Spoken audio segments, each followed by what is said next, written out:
Should we start, Emily? Okay. Well, welcome to the Atlantic Council. My name is Clifford. I think you've seen the biographies on our panelists here. I'm humbled to be moderating this group of experts. Of course, I've known Anders for years. Dr. Anders Åslund, who's here with the Atlantic Council, is a senior fellow with the Eurasian Center. Dr. Sergey Aleksashenko, senior fellow in the Global Economy and Development Department of the Brookings Institution. Sergey will also be publishing a paper on the Russian economy under the auspices of the Atlantic Council in the very near future. And we have Miss Elizaveta Osetinskaya.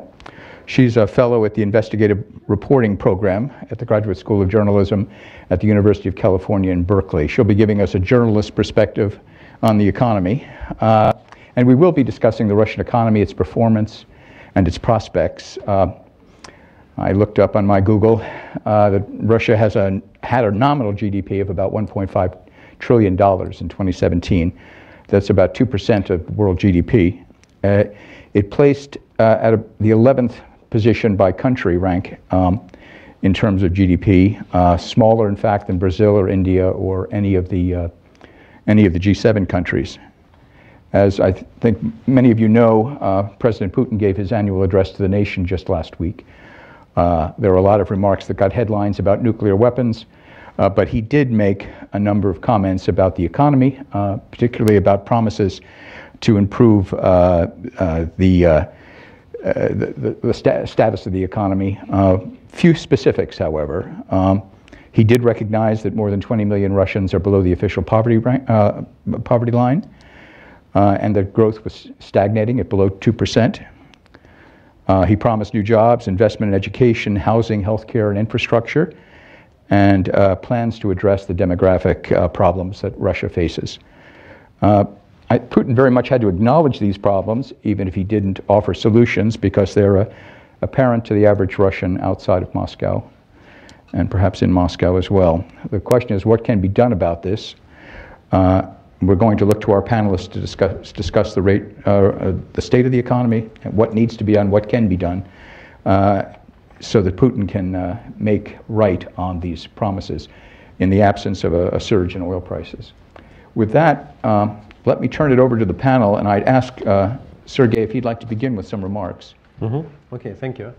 Thank you everybody for coming here. And to me, I'm in a tough situation.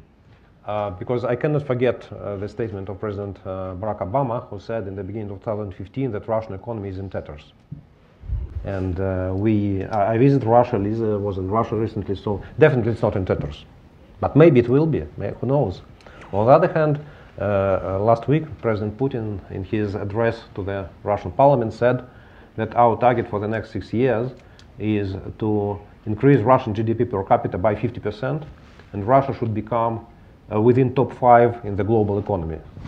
Top 5, and it's United States, it's China, it's Japan, it's Germany, it's United Kingdom, it's India. There are 6. Russia should oust 2 out of them of top 5. India is growing 7% a year, and at least it is 50% above Russia in GDP right now. United Kingdom has the GDP twice the size of Russia. So what's the truth? Where is Russia? What's going on?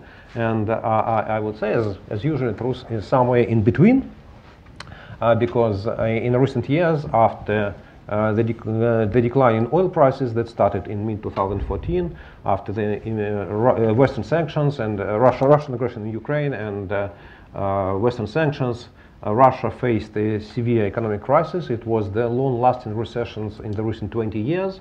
It lasted 8 quarters, but since mid-2016, Russian economy started to recover. And last year, the first half of the last year, were very triumph reports of Russian economic ministers saying Russian economy is, if not booming, but definitely is growing up. And they promised, first of all, 1.5%, then 2%, then 2.5%. But finally, Russian economy ended with 1.5% as a result of the year. And according to statistic data, it seems that in the second half of the last year, it was stagnation once again. At least Russian economy lost its momentum. And we have to wait until more reliable statistical data, official statistical data. But definitely, recession is over, but the growth has not come to Russia.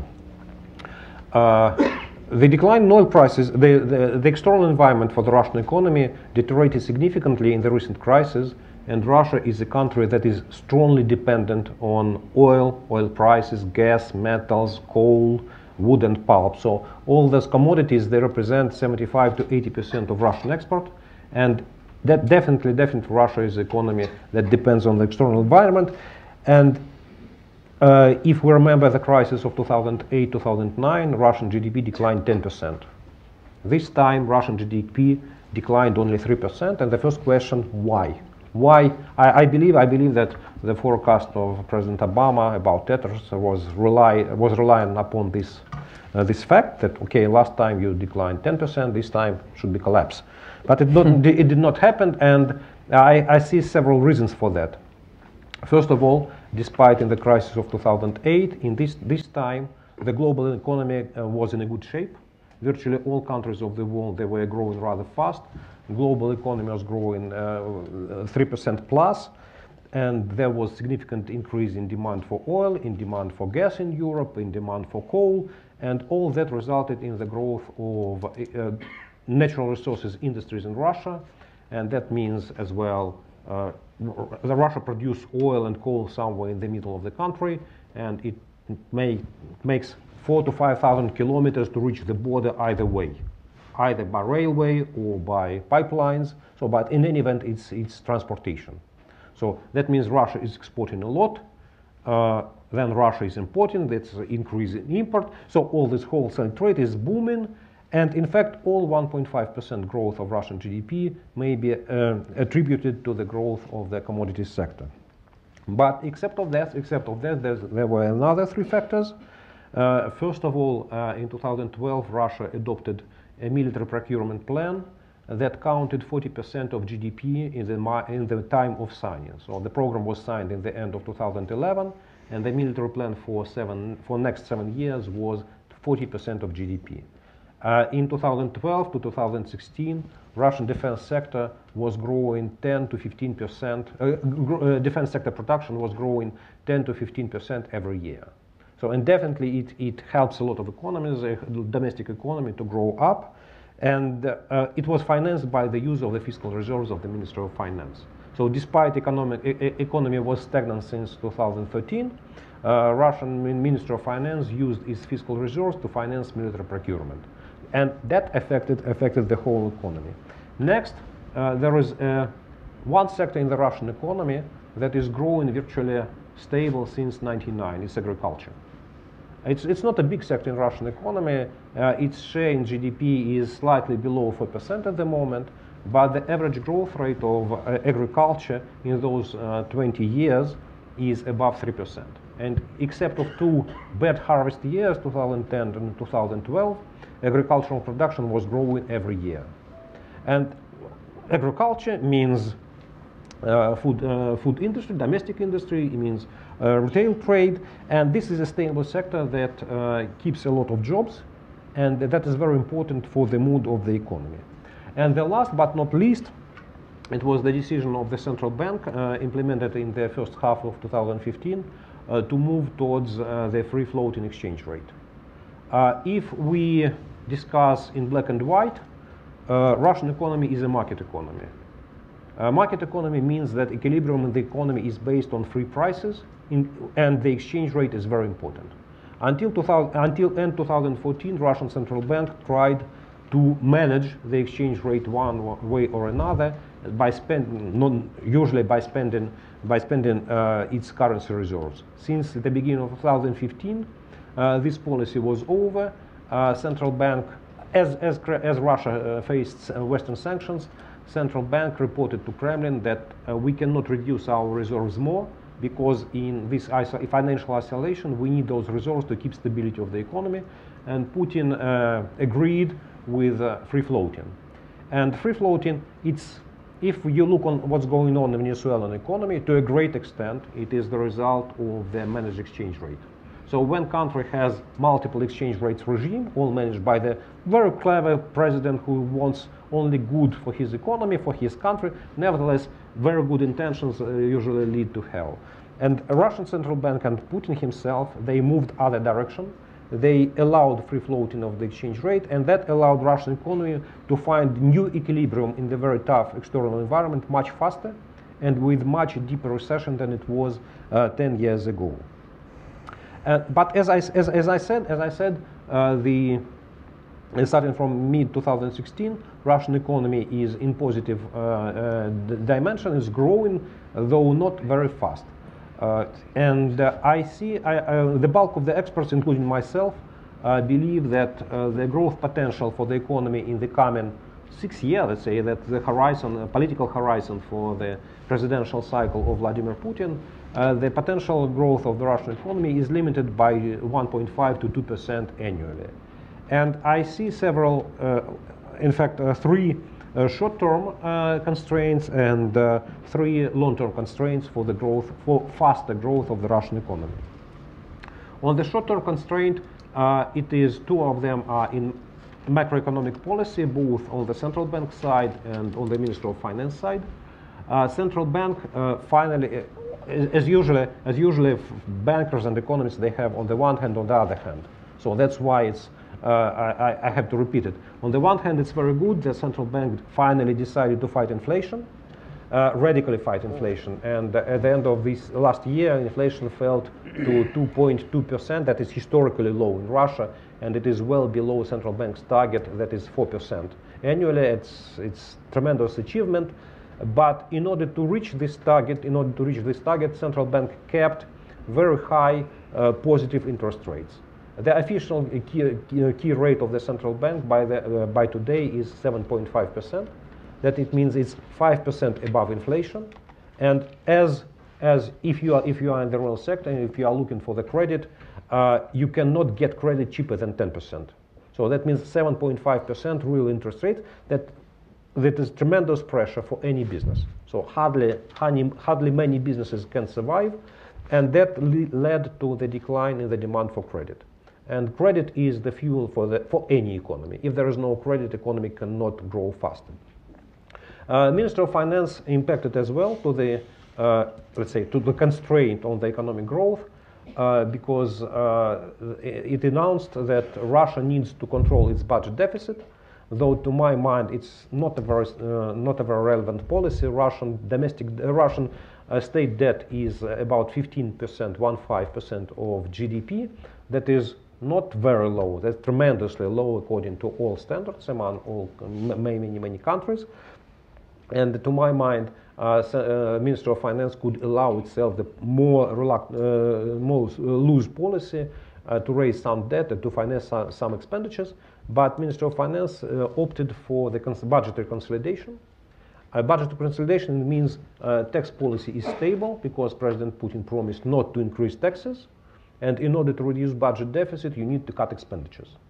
So budgetary consolidation is macroeconomically, once again, on the one hand, on the other hand. On the one hand, it's a good policy because control of the budget deficit is a good measure. It's right policy.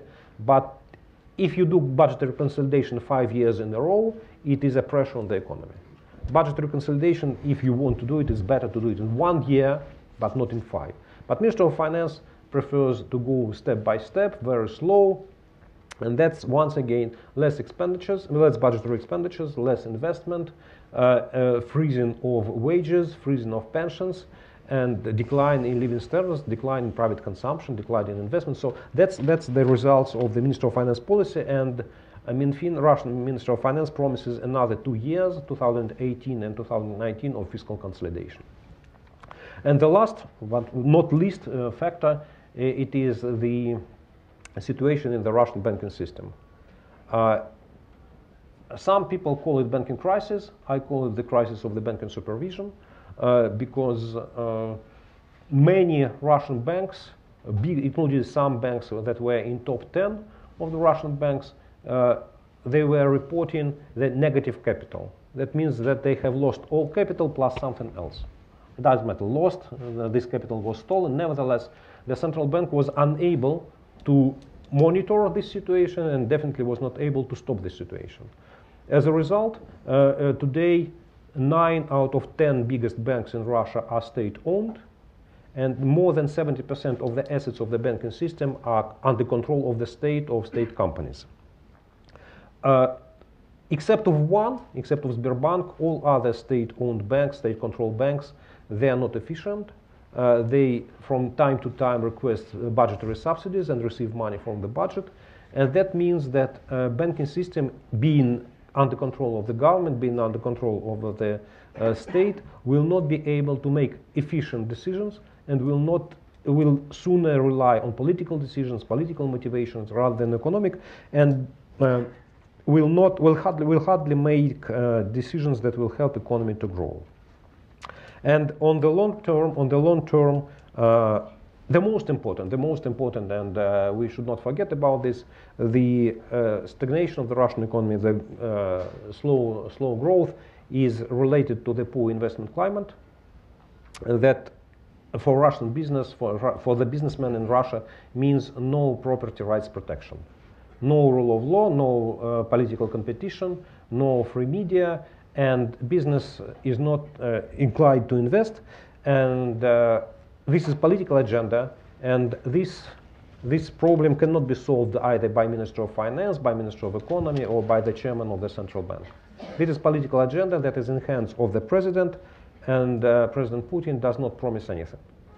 He cannot say he says that I am in favor of the rule of law, but it's evidently that as soon as he implements rule of law, his party first lose the majority in the parliament, and then he will lose the elections, presidential elections. And that's why he is not moving this direction, and I do not foresee that he will make any progress in the next 6 years.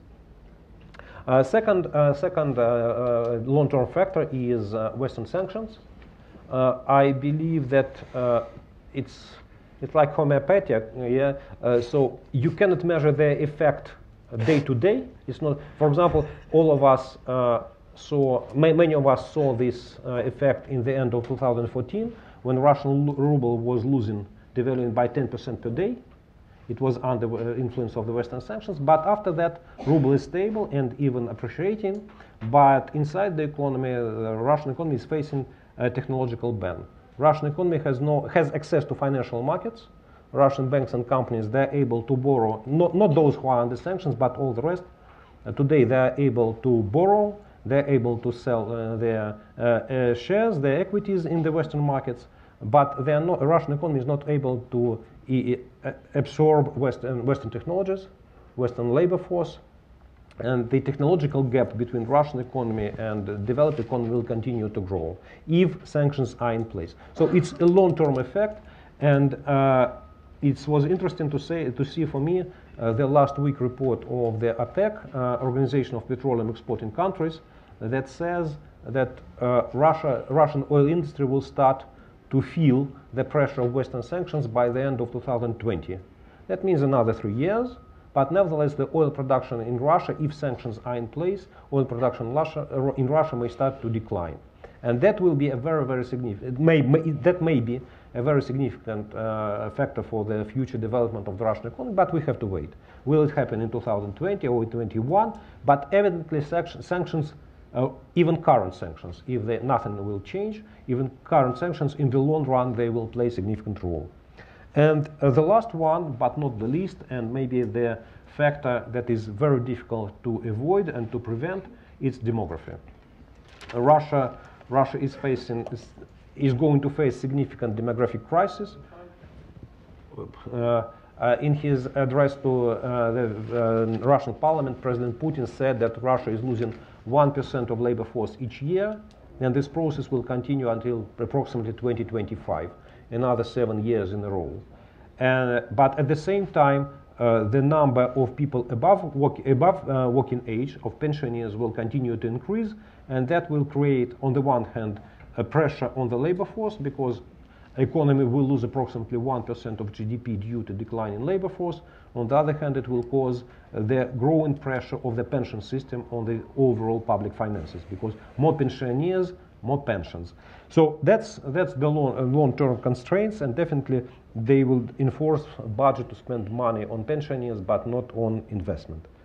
Here I would stop because I think I'm above my time. Thank you, Sergey. I'm sure there'll be lots of questions from the audience on your presentation. But Anders, could I ask you to continue? Yeah, thank you very much, Cliff, and it's a pleasure to discuss this with Sergey and Lisa. What I would like to try to do is to discuss what Sergey did not discuss.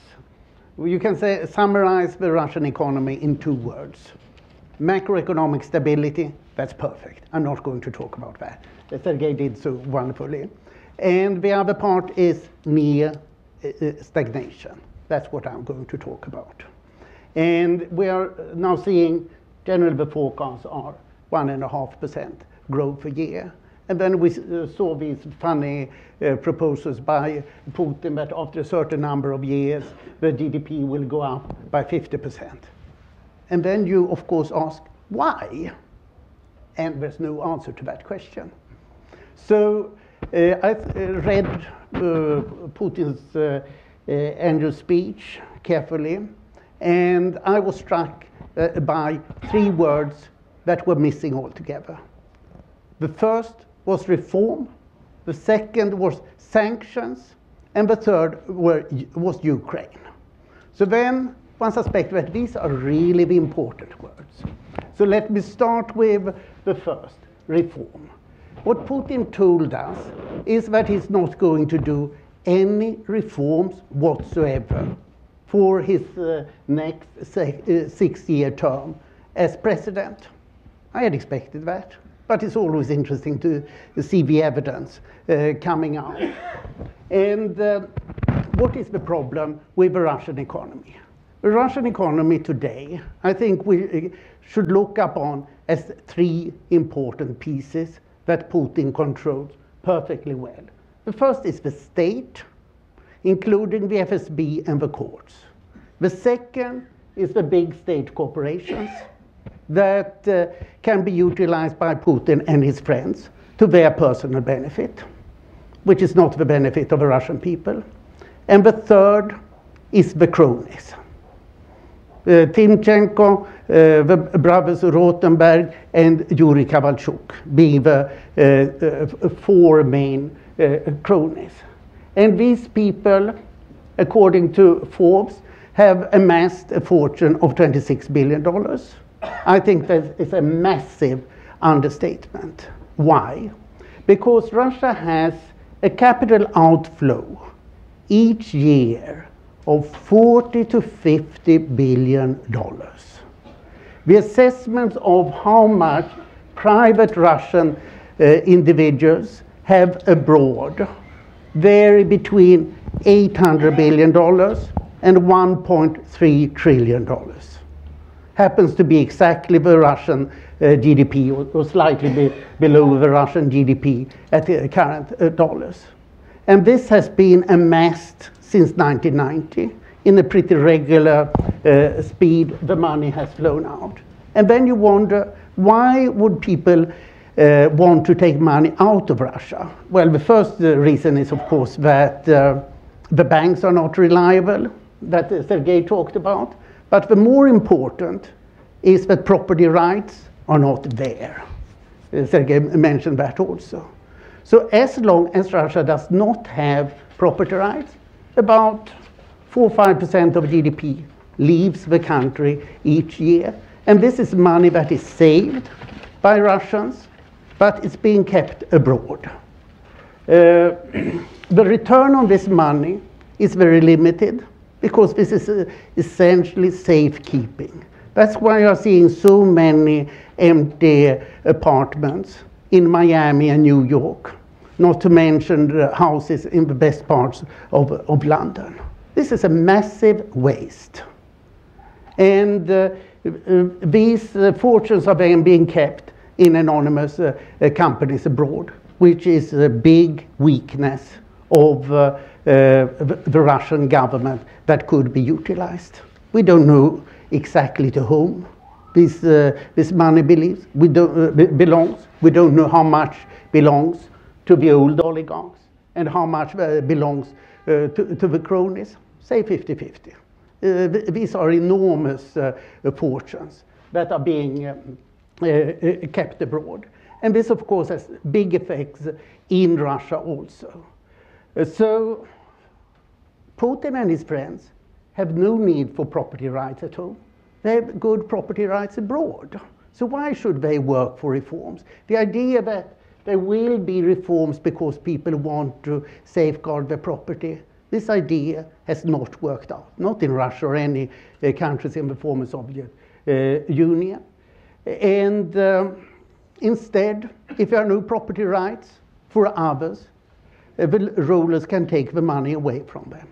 And this is what we are seeing, that the state and the cronies are taking over more and more. The price per earnings ratio in Russia is about 5, which is about half as much as in other emerging economies. Why? Because property rights are not safe. If you have a company worth more than $1 billion in Russia, admittedly you have done well, but you can only sell it either to state enterprises or to Putin's friends, which limits the price of them. And what is the consequence? That foreigners don't want to invest in Russia. Of course, the sanctions, coming to the second factor here, is also increasing this. And Sergey did not argue so, but I would say that these very high real interest rates in Russia, that the block investment, it's partly because of the Western financial sanctions. We have an old conflict about this. I think that the financial sanctions are much more effective than Sergey believes. And what you do in such a situation as ruler? Well, that's where we come to Ukraine. If you can't make people enthusiastic about rising standard of living at home, then you need small victorious wars, as the Tsarist Minister of Interior, Vyacheslav von Plehve, put it in 1904. Admitted the Russia-Japanese war was neither small nor victorious, but the war in August 2008 in Georgia was perfectly small and victorious, took Putin's popularity to 88%. And the greatest success of all was, of course, the annexation of Crimea in 2014. And that's why the presidential election this month take place on the 18th of March to celebrate the 4th anniversary of the annexation of Crimea. So can Russia afford this? Yes and no. Russia cannot afford serious wars. Russia can afford a lot of mischief abroad. And what we are now talking about is the Gerasimov Doctrine, named so for Valery Gerasimov, the chief of the General Staff of Russia, who published an article in 2013, 1 year before the events in Ukraine, arguing that the border between war and peace is now dissolved, and that the means of war have become much more multifaceted than before. And this is where I think that the Kremlin is really imaginative and is doing a lot of things, and we need to catch up with it. And this is, of course, what all this discussion about hacking and collusion is about.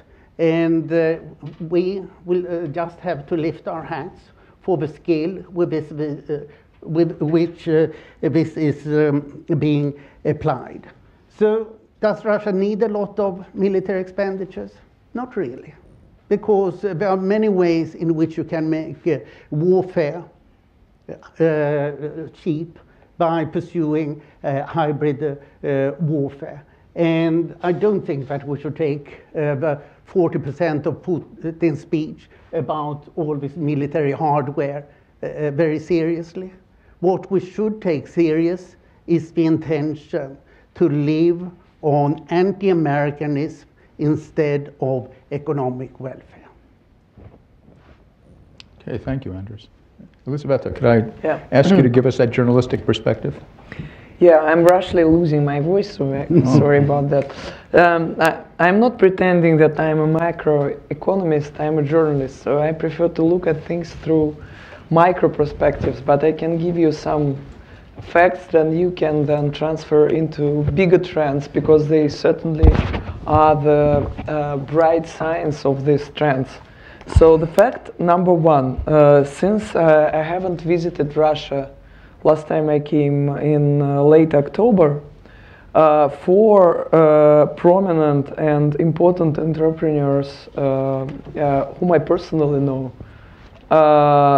either lost their businesses or sold it to either state or state-owned companies. I'm talking about two important banks, Bin Bank and Pромsvязьbank.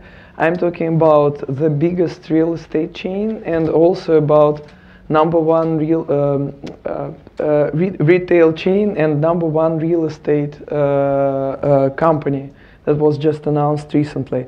And this is definitely illustrates the trend of when the state takes over the major assets. And this is maybe tells us about two things. First, this is the most likely exit strategy for large Russian entrepreneurs. And the second, maybe when you reach a certain scale and a certain volume in your business, you definitely need to sell your business or interact with the state in a manner that you cannot afford in other way except selling to the state or being in certain relationships with the state. Not all trends that I see through my personal experience and journalism experience are so negative. For example, what I see as a media entrepreneur, because I own the little media startup with the team in Moscow, what we see that there are a lot of people involved in technology, and it's very easy and relatively cheap compared to the place where I live now in California, to hire people involved in IT. In this sector is developing quite fast, and it's not a big problem to hire people, and new professions emerge like web designers, product managers, project managers, and people who understand this sector very well. In this lens, I believe that fueling of defense expenditures will only bring more money and more resources into this field, because Russia and especially big cities own the enormous amount of high-tech schools that produce this kind of employees. And this is not only Moscow or St. Petersburg, but we, for example, have our developers team in Irkutsk. So we are working with 5 hours different time zone difference with Moscow, and it's quite efficient. So the quality of these people is really high. So the third trend is immigration. And talking about immigration, it's hard to judge about what previously Sergey told us, that it's hard to judge about real numbers in immigration. But what can I see based on my own experience and people I see in California?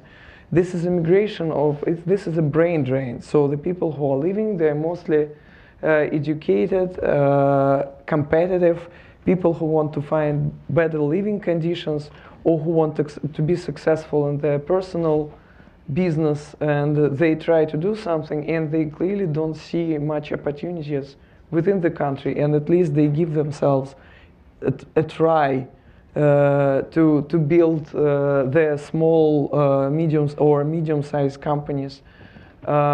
outside of Russia, and some of them moved to New York, some of them moved to Bay Area in the United States, some of them moved to Israel or Germany, but this is definitely a trend.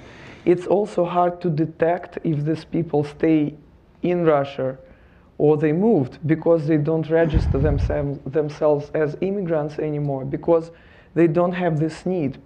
Now when people leave in certain age, they don't think they live for ages or for all their entire life. They prefer just to give themselves a try, or to have an experience living abroad.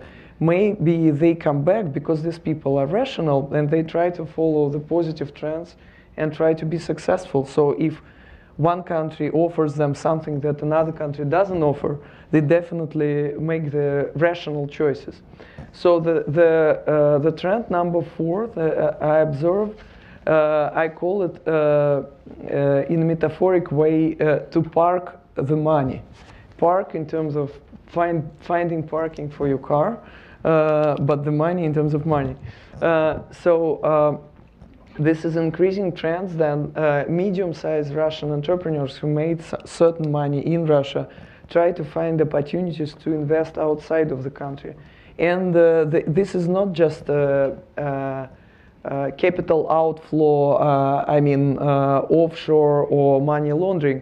This is private and medium-sized investments that people try to make through venture capitalist firms, doing collective investments in certain startups. So they are looking for opportunities to invest and find certain success in business. They have to be diverse, and they don't see these opportunities in Russia. But that doesn't mean that only they invest outside of Russia. They invest in various projects, not only in the United States, but also in Asia. So they're quite diverse, but certainly more and more venture capitalist firms emerge and attract medium-size Russian money. Not only medium, but also sometimes money from oligarchs.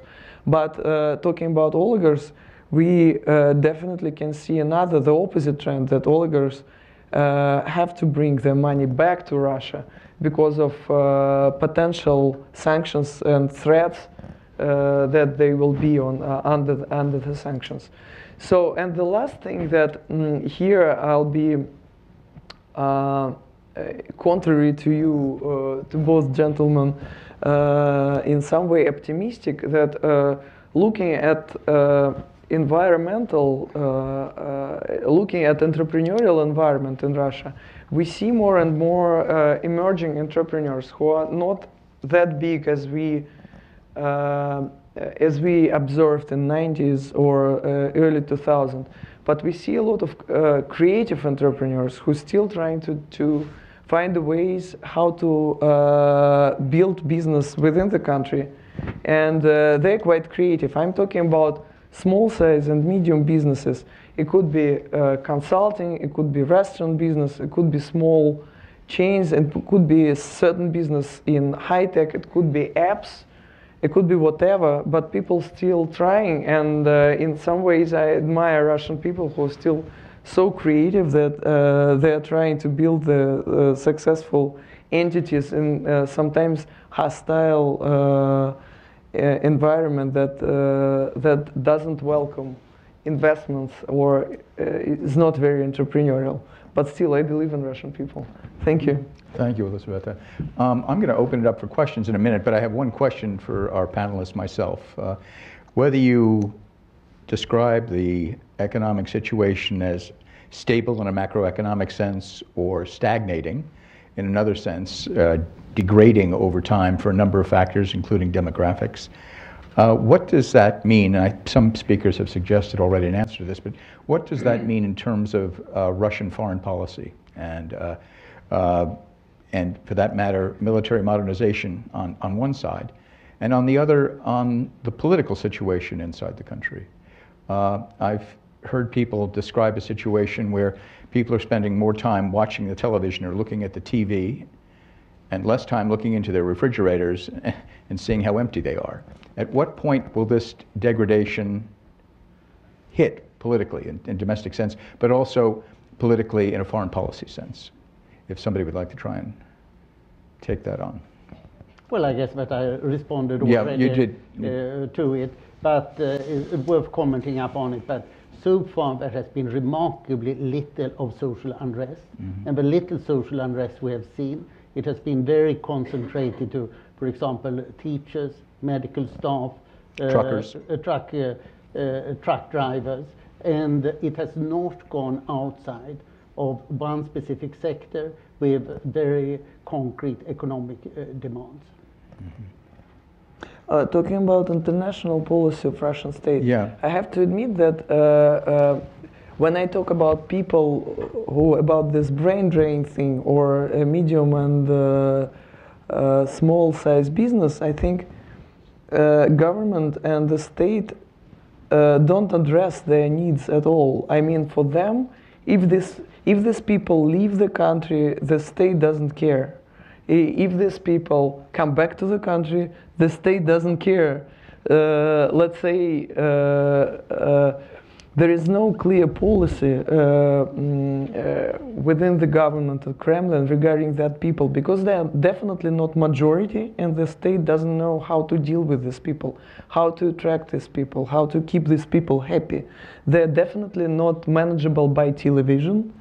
They may be manageable by YouTube, where Russia has already about 50 million users. That is significant amount, so television not the only one. But I think state just doesn't know what to do with them. All right. Well, why don't we do that? Why don't we open it up to questions from the audience? If you'd state your name and your affiliation, and I believe we have some microphones that can be brought over. There's a gentleman over here. Here we here the microphone's coming. Okay. And if you want to address your question to one of the particular panelists, please do. Thank you. My name is Sergey Aleksashenko. I'm the member of Ukrainian Parliament, and I will speak today in the behalf of Ukraine, obviously. Thank you, lady and gentlemen, for your presentation. Thank you, Andreas, for mentioning the elephant in the room, the aggression of Russian Federation to Ukraine and the Ukraine itself. And what I think we all must think of is the case and the sanctions case of the scenarios that will be produced by the sanctions and of this policy making and the case scenario of Russia that will be influenced with the sanctions. When you were speaking of the people of Russia, it's obvious that the level of income, of prosperity, of happiness of Russian people doesn't influence the policy making in Kremlin. But what I see through the sanctions and through the policies, that the quantity of the resource that is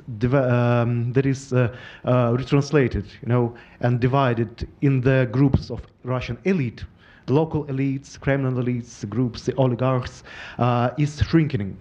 They cannot keep up the lifestyle on the basis of the current economy and the current size of the economy. You saw the arrests in Dagestan for 2 months, and we saw that the local elites that were in the corruptional alliance with the Kremlin are now suffering from the low resource, because Kremlin tried to hand it out to the central groups all of the local resources that were transmitted in local. So for me, the case scenario, and my question is, how do you see the scenario of this centralization and of this elite conflict? Me as a Ukrainian, I want to believe that the outcome of the sanctions and of these Western policies, and you see that the sanctions is widening, the latest law in Great Britain about the confiscating of criminal assets, they will end up by ending of the Putin regime. On the other hand, we see the centralization, and Putin may be in a few years the only one that will be on the Russian horizon, and some, close Putin groups, his cronies, his friends, not the oligarchs. So for me, it's an open question. How do you see this? Thank you. I'm going to leave it to our panelists to address. Take it, Anders, please take it. Yeah, I'm always happy to talk about these things. On the sanctions, I think that the best judge of the sanctions is Vladimir Putin. And he's telling us very clearly that the sanctions he dislikes the most are the sanctions against Rothenberg, Kovalchuk, and Timchenko. He has at least 5 times in public complained about how unfair these sanctions are. And twice he even said that they were against human rights. It's one of the rare occasions when I see Vladimir Putin using the concept about of human rights. But when it comes to Timchenko, of course, one has to think of human rights. And we have a similar group of sanctions that he has really complained about. That is the Sergei Magnitsky Act. And so this is clearly the most effective sanctions. As I said, Sergei and I are quarreling about the financial sanctions. I think that they are quite effective. He doesn't. The defense sanctions, I guess, are effective, but we don't really know. The oil sanctions are not effective. So focus on the personal sanctions. And this was what intended with Section 241 in the Act Combating American Adversaries Through Sanctions Act of the 2nd of August last year. And we saw a lot of interest, both in Moscow and here in Washington, about who would be on the list and who would not be on the list. And then the Treasury, for unknown reasons, botched the whole thing by taking the Forbes list of Russian billionaires. And this was really to do service to Putin. The question was whether the elite would be divided or united. And the US Treasury decided to unite the Kremlin elite behind President Putin for me unknown reasons. So it's clear what sanctions that matter and what don't. And of course, Putin's favorite sanctions are the counter-sanctions, the sanctions against import of food that hurt the Russian population. So go for Putin and his friends rather than for the Russian population is my overall conclusion on sanctions. Okay, I see there's one hand over there, since the microphone is right beside you. There we go. Oh, okay. Thank you, Ariel Cohen, the Atlantic Council. The question to the panel. I read the Putins speech to the Federation Council, and it has 2 elements. One, it's a very Soviet element when the Russian leader, the Soviet leader, goes into minutia of how many kilometers of roads need to be built, by how much the living standard has to grow by 50% in 6 years, which is totally impossible. I mean, did Russia still catch up with the Portugal as Putin promised in 2000? And my question is, does Russia have economic resources to implement this huge rearmament program that he is talking about with all the Wunderwaffe, the new weapons, the miracle weapons, and raise the living standards and build the roads and reform the healthcare? And if not, why is he talking about that way? I mean, this totally undermines his credibility.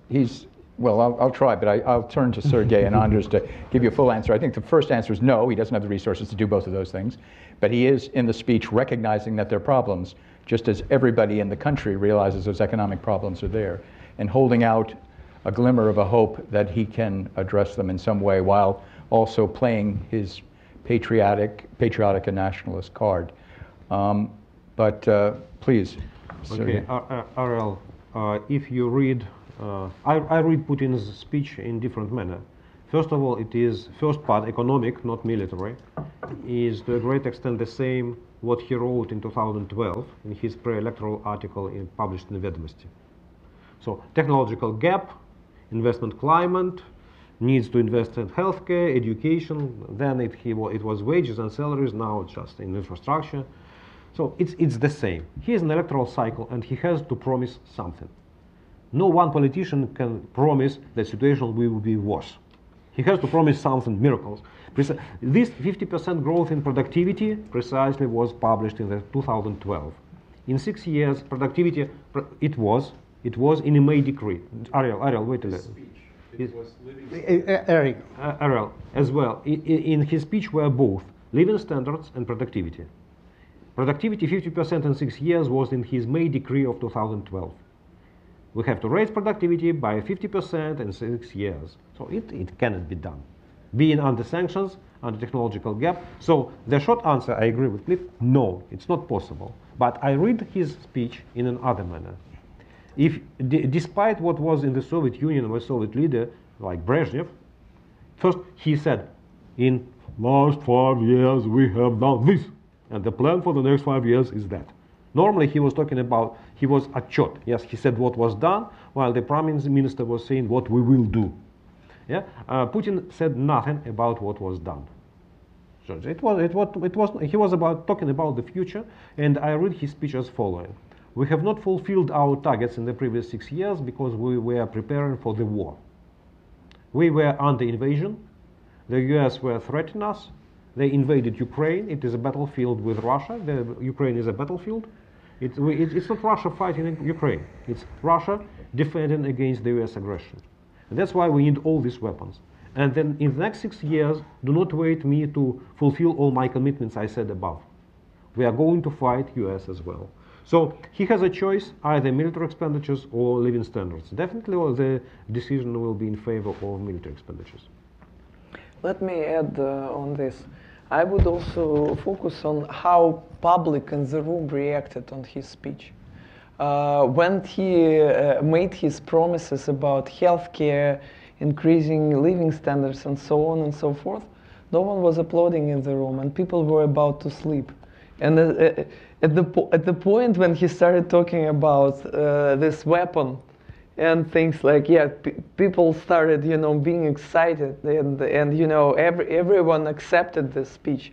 So for him, it was also kind of a test what people really want from them, and he got the answer. So I think now he understands that he can choose only one direction.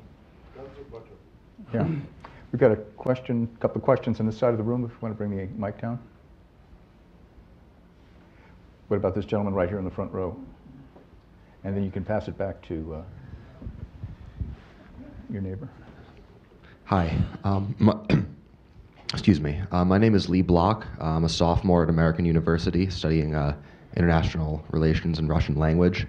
And my question is, in addition to revanchism and fighting small victorious wars as a veneer for domestic troubles, can the panel speak to how the competition between the normative Russian state and the kleptocracy influences Russia's foreign policy? And in particular, does the panel find that there's a connection between kleptocratic profit-seeking and corruption and geopolitical aggression?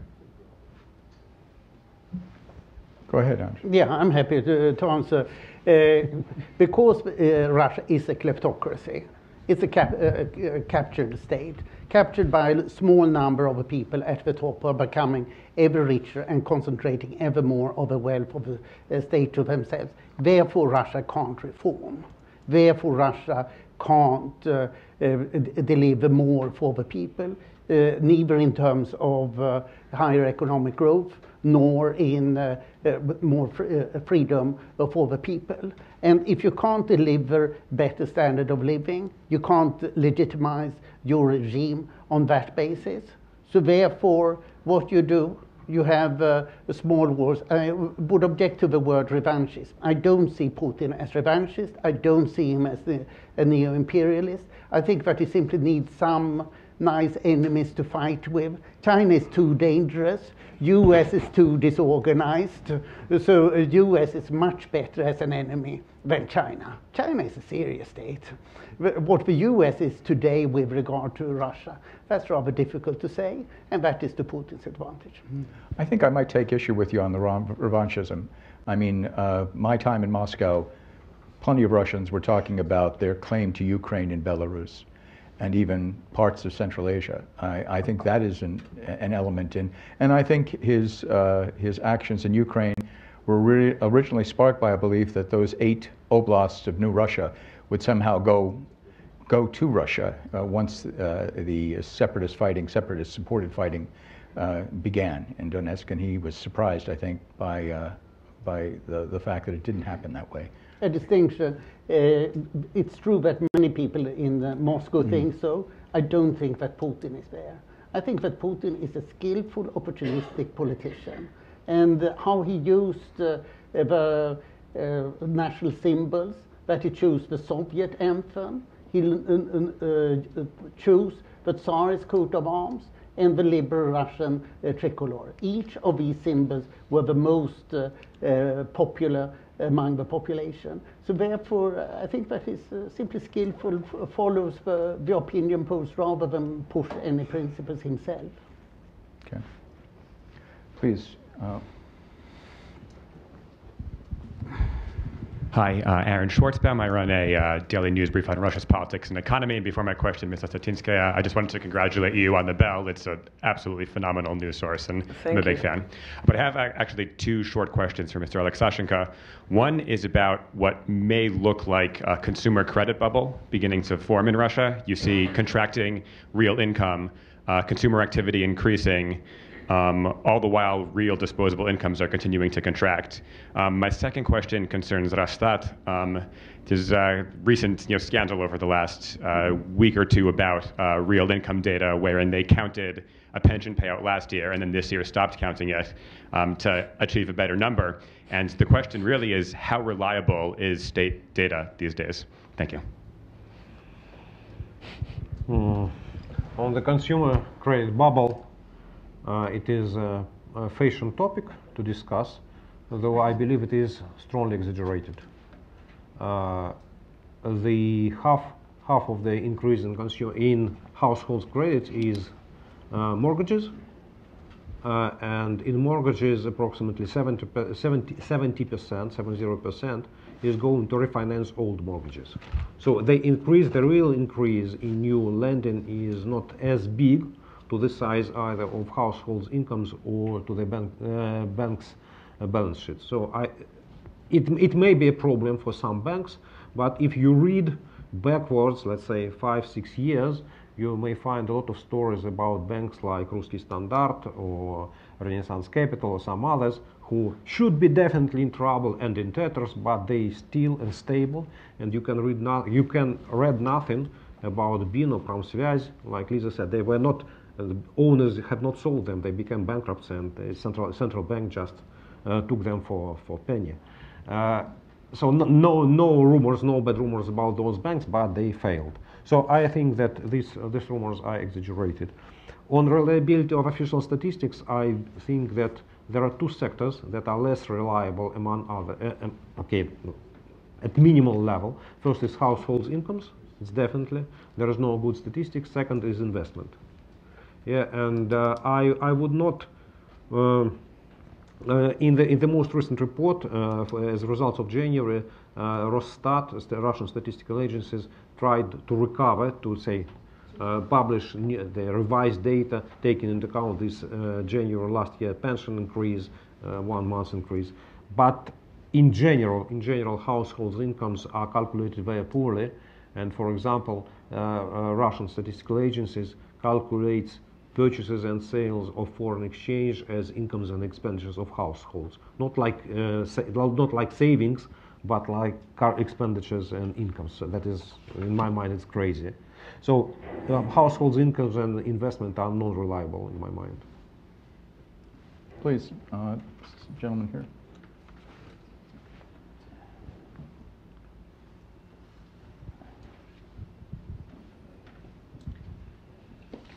Bill Veal, I'm President Emeritus of the U.S. Kazakhstan Business Association.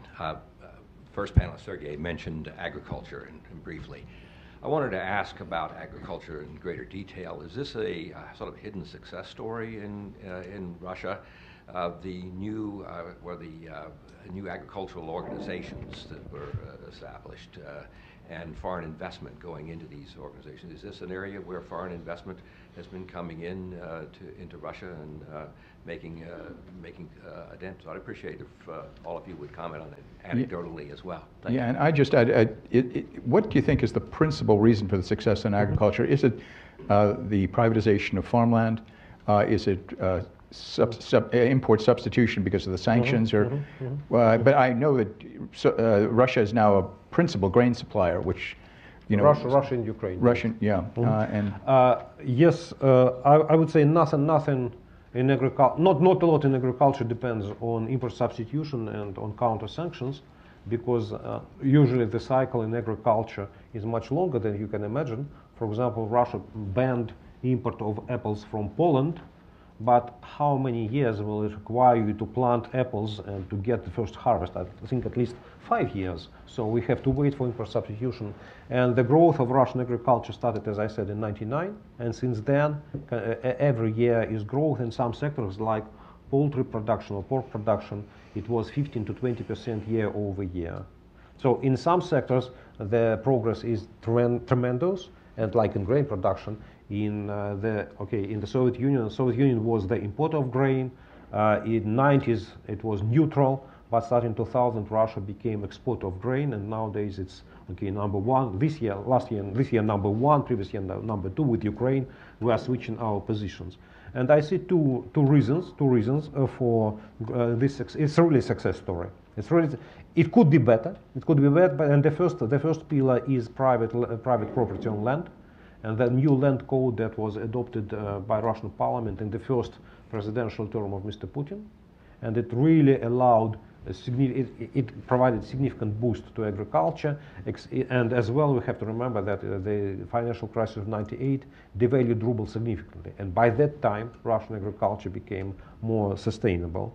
The second pillar of this success story was a huge job done by the former Minister of Agriculture, Alexei Gordeev, who is currently the governor of Voronezh Oblast, who established a huge system of budgetary subsidies.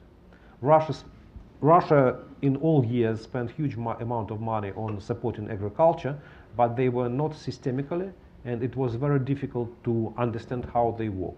Under Gordeev, the special system of budgetary subsidies and subsidization of interest rates and leasing and many programs available to agricultural producers all over the country. They were implemented, and they played their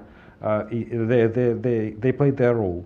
I have to mention that when I said that the results may be better, with the average growth of agriculture in these 20 years, like 3.5%, the corporate agriculture, means big producers, they were growing even faster. They were growing 5.5%. While the private households, that's in the Soviet Union, they produced 60% of potatoes or 50% of milk. So the private owners, they are growing like 2%, while the farmers, they are growing on average 3.3 to 3.4%. So that means that there are more benefits to big producers rather than to farmers.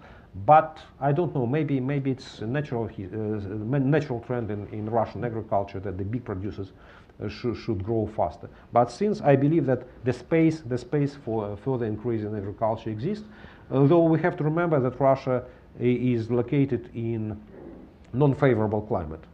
For example, I don't know, do you know that the border of US and Canada is placed on the level of Kiev? So to the south of Kiev, not a lot of Russian territory. Normally, all Russian territory, bigger part of Russian territory is above Canada border. And for example, the cattle production is hardly possible in Russia. Yeah, so it's unfavorable because the winter lasts 6 months, and you have to keep your cattle somewhere and feed it, not on the grass, but somewhere in heated housing. Yeah, so it makes it expensive, and that's why I believe that all what's related to cattle, to milk, it's under question in Russia, but on many other sectors it's okay. And another part of the question was foreign investment. What potential is there for foreign? Can foreigners own land? Good question. Foreigners can own land, but I haven't heard about big success of foreigners in agriculture. Normally, they invest either in trading, so there are all major trader companies. They operate in Russia, purchasing Russian grain and exporting it. And of course, foreigners prefer to invest in processing, in development, rather than in production. Okay. I can add there. Yeah. I've seen a number of very unsuccessful foreign investments in agriculture in Russia. And the problems are, first of all, that you need to have good contacts with the governors. Locals are normally much better at that. And the second problem is that you need to get good management. And foreigners often don't understand who's a crook and who's a good manager. And the third problem is that there's a strong tradition in Soviet agriculture, I use Soviet intentionally, that you steal. And people are not used to manage that. It's the same problem in Ukraine. But a consequence of this, it's right as Sergey says, that the big farms develop better. But the biggest of them is now 1 million hectares. So they are enormous. And the Minister of Agriculture, Alexander Tkachov, the current minister, has a minor family farm of 600,000 hectares. He happened to double the size of his family farm during his first year as Minister of Agriculture. So this is too large to manage.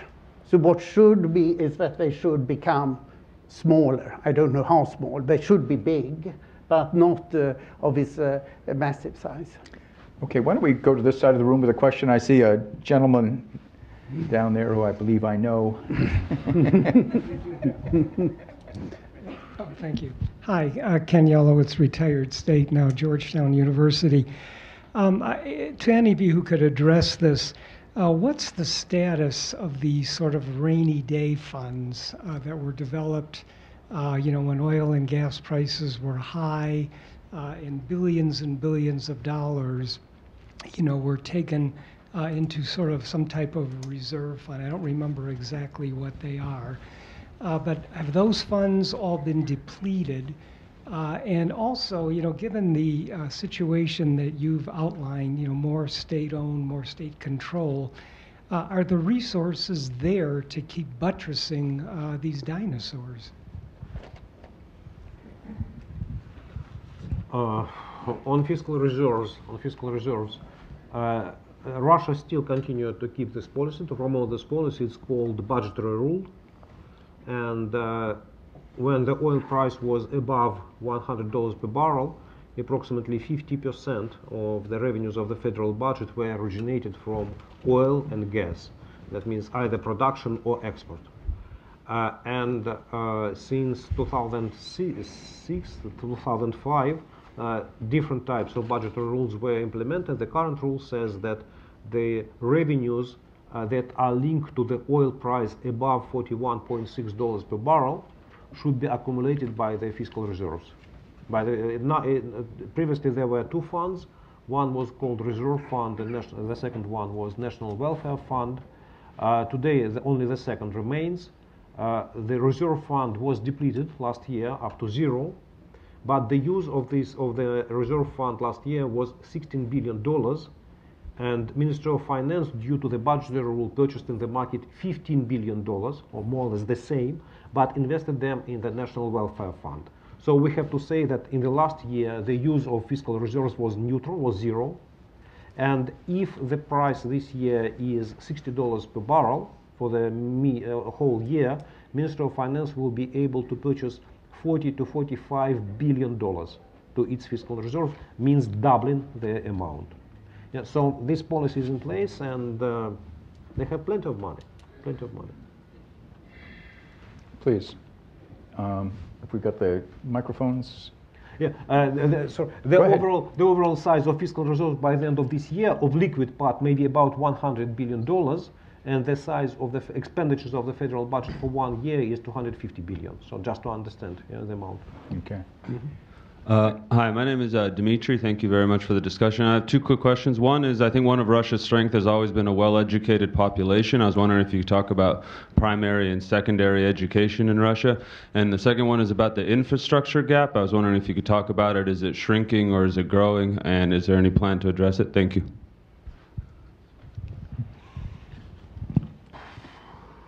I believe that it's a myth about well-educated Russian people.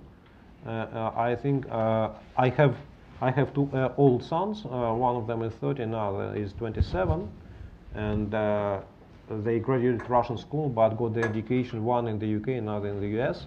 And I can compare them with their classmates from the school, and I see the difference in the standards of education, in the methodology of education, and about the results.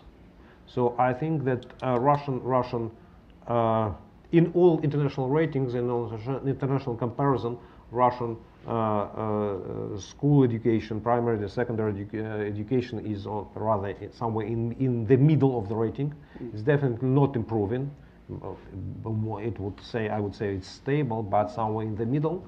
And all schools in Russia, they are state-owned.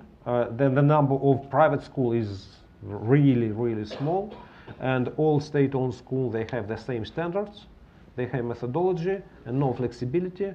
And they are controlled by the federal bureaucracy. The same relates to the higher education, to the universities. There are maybe 20% of private universities that should be closed according to the idea of the Minister of Education, because they do not follow, once again, federal standard. Minister of Education impose federal standards on all universities, and they are prohibited to raise tuition fees. And methodology is based on the Soviet approach. You have to know how, you have to know what and when, not how to use that information, but you have to remember information and to base and the education that is based on the facts. In the current world, we should not argue about facts. You have Google, and you may ask any question, and you get the right answer. You have to understand how to use this information. That's the biggest gap.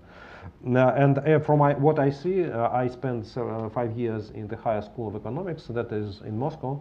That is one of maybe of the best humanitarian universities in Russia. And its standards, despite the desire of the management of the university to follow Western standards, initially it was based on this university was based in '92 on European standards. As we try to follow European standards, the bureaucratic pressure is so strong that the university should migrate backward towards the more Soviet style, not completely Soviet style, more Soviet style education system. On the infrastructure, with the infrastructure gap, it's very hard to manage, but in the recent years, in the last 6 years of Putin's term, the budgetary resources were short, so budget was under constraints, and Putin required regional budgets to increase wages in the education, the healthcare, and many regions cut their investment plans by 50%, by 70%. So in my mind, the infrastructure gap increased in the recent years. There's some people in the back of the room there, if you'd like to give them. Yeah, either way. Thank you. My name is Yulia O'Connell. I'm Ukrainian citizen. I don't represent any kind of media or party or anything. So my question is actually to them. Now, I've been living in the United States as well as Moscow, and I'm from Donetsk. So that's like I'm very much involved and look what's going on and watch what's going on.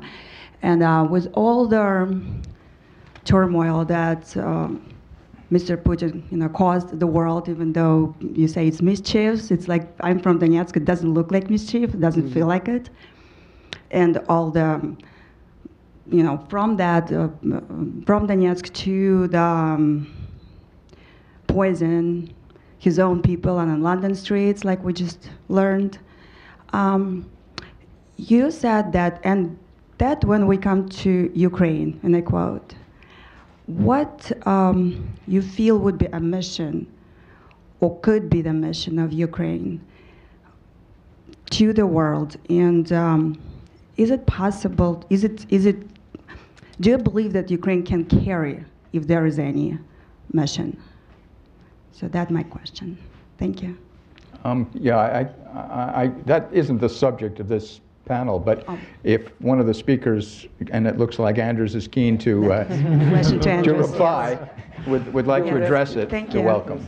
Yeah, to take it broader, if you look up on 12 former Soviet republics, and you look up on the fundamental measures of governance, democracy, and control of corruption, there are 3 countries that are almost democratic: Georgia, Moldova, and Ukraine. And there is one country that has managed to get corruption under control: Georgia. Ukraine is an extreme outlier because it's about as corrupt as Russia, and it is almost democratic. And it's very transparent and open. So the big thing for Ukraine, it is if it can utilize its transparency and democracy to become a country with rule of law and establish real property rights, then Ukraine can be a real example for other countries. And I'd add, Anders and myself are going to be signatories of a statement that should be coming out shortly on why 2018 is critical to Ukraine in terms of fighting corruption. Yeah, the critical issues now establish an independent anti-corruption court. But as Cliff said, this is beside the theme of this panel. Right. We had someone else in the back there, yeah. Thank you. This is Xiang Niu, independent journalist. My question is regarding how do you see China's role in recent Russian economic development, especially with the regard to Western sanctions against Russia, and also regarding China-Russia economic collaboration. Wrong vocabulary. As from my observation, the most projects promised by the 2 governments are stagnant. What do you think about this? What's the reason causing this? The stagnance of the 2 governments on this economic cooperation. Thank you. To a great extent, Russian economy and Chinese economy, they are complementary. Russia is producer of commodities, and China is consumer of commodities. China is producer of consumer goods, and Russia is consumer of consumer goods. So we are very good neighbors, and as we are close, one country is close to another, it's okay. The trade between our countries is great and has a great potential to grow. But that's theoretical, and despite who is the president of Russia and who is the president of China, I hope it's for the long run, for the many years. When Western sanctions were imposed on Russia, on Russian banks and companies, many in Russia, including those people in Kremlin, they believed that we have a good neighbor, China, who will help us and who will get access to its financial resources, and we will borrow from China all what we need. But the reality showed that China has no financial market, but China has state management over its financial resources, and except of very few financial transactions, when particular Russian banks or companies, upon the decision of Chinese leadership, were allowed either to borrow or to sell some stakes to Chinese companies. So China did not become the financial pool for the Russian economy. So that was a great disappointment for people in Kremlin, because they really relied on China, hoping that China will help us. I think that my personal view is that China is promoting long-run oriented policy vis-à-vis Russian economy, trying to link as many producers many commodities producers in Russia to supply their products to China. And Chinese companies, they are keen to purchase even minority stakes in Russian companies, 20, 25%, 49%. They are keen to provide long-term credits to Russian oil and gas producers like Rosneft or Gazprom, and that makes that makes the business activity of Russian companies much less efficient because they lose their flexibility. Yeah, for example, as Rosneft signed a huge financial deal with China and pledged a lot of its future oil production to China, okay, at the discounted prices, that's it. Yeah, we cannot discuss the future efficiency of Rosneft because of this contract. So many Russians, mostly state-owned or people who have companies who have good relations with Kremlin, that they are able to run financial transactions with China, but in my mind, they are not very efficient. Okay. This lady over here has had her hand up for a while. Thank you very much. Lyubov Ostrovska, I represent here Federal Cultural Foundation, but I do other business too. So the question, and actually it's not a question, it's more comments and suggestions. The two factors that you have to deal with in terms of sanctions. First, consider that there is a huge Russian population here in America, and Russians do business with Russians. Chinese do business with China. So sanctions, the opposition, or let's say sanctions, I heard here complaints, or I hear some, sanctions do not work. Consider this factor. Second factor that should be considered, I think, is the huge diversity of Russian population. When you make your conclusion, economic conclusions, let's say, or sociological conclusions, you say this percentage or that percentage, consider that the lifestyle is different, population is different, territory is huge. So when you speak about Moscow that stands up and applauds to Putin, it doesn't happen in other regions. So please consider that too. I live in Ukraine. I'm originally from Ukraine. I lived several years in Russia, and I can tell you that's the case. So thank you so much. Do you imagine we don't know this? Pardon? Do you imagine we don't know these facts? That people, Moscow is very different from Russia. I don't force you to deal with these facts now. I just ask you to consider I know those even facts. much more about Russian population, good. But we can discuss each of 147 million people. Sure, we will right discuss here. it. Thank you. Okay. I'm going to suggest we take 2 or 3 more questions, and we'll take them sequentially, and then we'll ask our panelists to respond to them. So there's a gentleman back there with his hand up. And please, questions. Alexei Sapchenko, no affiliation. Question to Mr. Aleksashenko. You started with quoting President Obama about Russian economy being tatters. Will Russian economy eventually be in tatters? And if yes, when do you think it might happen? Thank Okay, you. why don't we take a second question? Have someone on this side of the room? Oh, maybe not. Then we've got someone right here. Paul Joyle, NSI. Question on corruption in the defense sector. I've seen various reports, especially when the furniture man from St. Petersburg was running the MOD, that theft within the military budget was over 50%. So my question is, what is the situation of theft in defense spending in the military budget? And secondly, on the VPK, do they still operate in the way that they did in the past, which is in terms of selecting targets for technology acquisition in order to enhance their military production capabilities? In the Military Industrial Commission. Sergey, would you like to take a... Alexei, Russian economy will be in tatters as soon as the US and the European Union will impose Iranian-type sanctions on Russia. So if you will freeze assets of the central bank of Russia, if you will freeze correspondent accounts of Russian banks, if you ban export of Russian oil and Russian gas, maybe Russian economy will be in tatters. So it's nuclear option, and I hardly can imagine that anyone in Washington is debating this idea. Theft in the military sector, I think that theft exists in all Russian state-owned, state-controlled companies.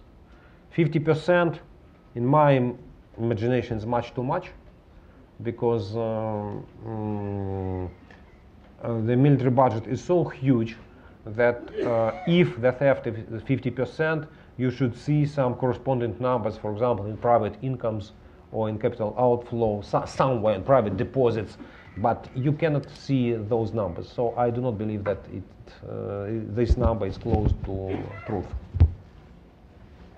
Okay. We actually have a couple more minutes, so if you, the gentleman over here. Yeah, Howard Schatz from RAND. For any of the panelists, Russian Direct Investment Fund has been very active at announcing partnerships and investments with a number of investors, mostly Middle East and Asian. Are these real investments? Do you know how they're performing? What effect do you think they'll have on the Russian economy?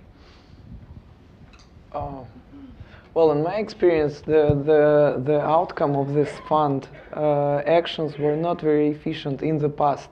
It's hard for me to judge about deals you mentioned and negotiations you mentioned, but previously, like talking about, let's say, 1-2 years ago, they were not very efficient in making real deals.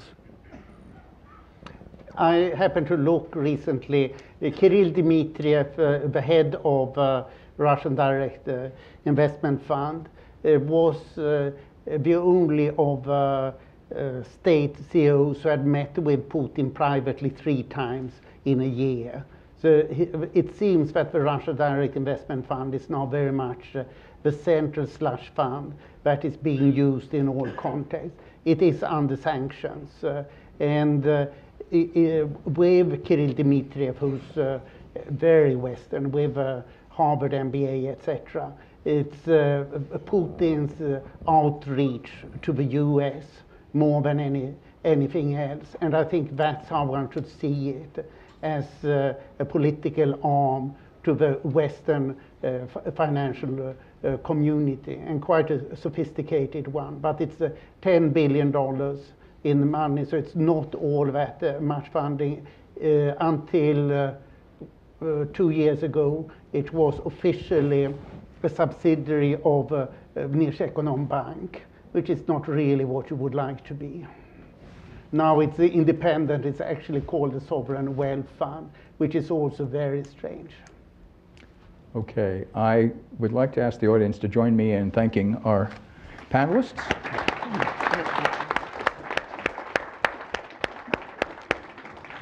Thank you. Thanks again. You're very welcome.